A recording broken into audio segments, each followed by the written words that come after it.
திருமணம் வெளியான தகவல் ரேஷன் அட்டைதாரருக்கு முக்கியமான தகவல் வெளியிடுது. அது என்னன்னு சொல்லி பார்க்க போகிறோம். நீங்கள் நம்ம சேனல் சப்ஸ்கிரைப் பண்ணாமல் இருந்தீங்கன்னா மறக்காமல் லைக் பண்ணிக்கோங்க, சப்ஸ்கிரைப் பண்ணிக்கோங்க. வாங்க வீடியோக்குள்ள போகலாம். புதிதாக ஒருவரின் பெயரை ரேஷன் கார்டில் இணைக்க வேண்டும் என்றால் என்ன செய்ய வேண்டும் என்பதை இந்த பதிவில் பார்ப்போம். திருமணமான ஒருவர் என்றால் புதிய ரேஷன் கார்டு அட்டைக்கு விண்ணப்பிக்கலாம் அல்லது ஏற்கனவே பயன்படுத்தும் ரேஷன் அட்டையில் அவர்களுடைய பெயரை இணைக்க வேண்டும். அதேபோல் குழந்தைகள் பிறந்தாலும் அவர்களுடைய பெயரை ரேஷன் கார்டில் இணைக்க வேண்டும். அரசு தரும் சலுகைகள் மற்றும் உதவித்தொகை ஆகியவற்றை பெற ரேஷன் கார்டு மிக முக்கியமான ஆவணமாக உள்ளது. ரேஷன் கார்டு மட்டுமின்றி மற்ற ஆவணங்களுமான Aadhaar card, PAN card, voter ID card போன்ற கார்டுகளும் மிக முக்கியமான ஆவணங்களாக உள்ளது.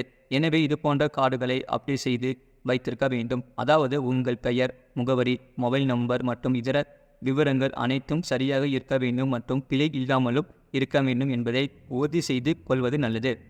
பிழைகள் மட்டுமின்றி புதிதாக திருமணமானவர் எனில் அவருடைய பெயரையும் ரேஷன் கார்டில் சேர்க்க வேண்டும் மற்றும் குழந்தைகள் பிறந்தாலும் அவர்களுடைய பெயரும் இணைக்கப்பட வேண்டும். சமீபத்தில் வழங்கப்பட்ட மகளிர் உரிமைத் தொகை திட்டத்தின் கீழ் ஒவ்வொரு குடும்ப அட்டை வைத்துள்ள தகுதி வாய்ந்த பெண்களுக்கும் மாதம் 1000 ரூபாய் உரிமைத் தொகையாக வழங்கப்பட்டு வருகிறது.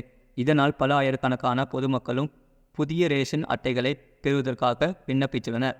அது மட்டுமின்றி அத்தியாவசிய பொருட்களான அரிசி, சர்க்கரை, பருப்பு போன்ற பொருட்கள் கிடைப்பதற்கு ரேஷன் கார்டு முக்கியமான ஆவணமாக உள்ளது. எனவே இதில் பெயர் நீக்கம் மற்றும் பெயர் இணைக்கப்பட வேண்டும் என்றால் உடனடியாக சரி செய்வது அரசு தரும் திட்டங்களை எளிதாக பெற உங்களுக்கு உதவுகிறது.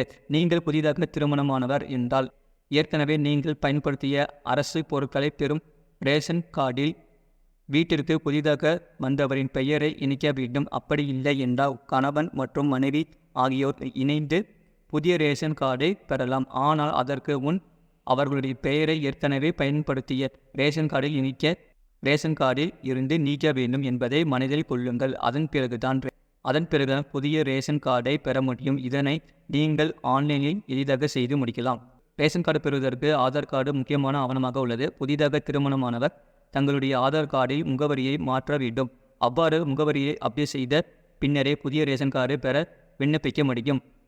முன்பெல்லாம் குழந்தைகளின் பெயரை ரேஷன் கார்டில் சேர்க்க வேண்டும் என்றால் அப்படியே சேர்த்து கொள்ளலாம். ஆனால் தற்போது அவர்களுக்கு ப்ளூ கார்டு உள்ளது.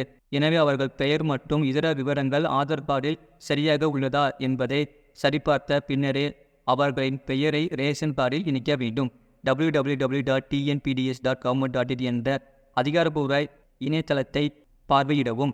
அதில் மின்னணு அட்டை தொடர்பான சேவைகளுக்கு கீழ் உறுப்பினரை சேர்க்க, முகவரி மாற்றம் செய்ய, குடும்ப தலைவர் மாற்றம் செய்ய, குடும்ப உறுப்பினர் நீக்க, அட்டை தொடர்பான சேவை நிலையை அறிய வசதிகள் கொடுக்கப்பட்டு இருக்கும். உங்களுக்கு தேவையானதை கிளிக் செய்து விண்ணப்பிக்கலாம். அதன் பின் உங்களுடைய மொபைல் நம்பரை கொடுத்து பதிவு செய்து பிற விவரங்களை பூர்த்தி செய்ய வேண்டும். இது போன்ற செய்திகளை உடனுக்குடன் அறிந்து கொள்ள மறக்காம சேனலை சப்ஸ்கிரைப் செய்யுங்கள். மற்றவர்களுக்கு தெரியப்படுத்த ஷேர் செய்யுங்கள்.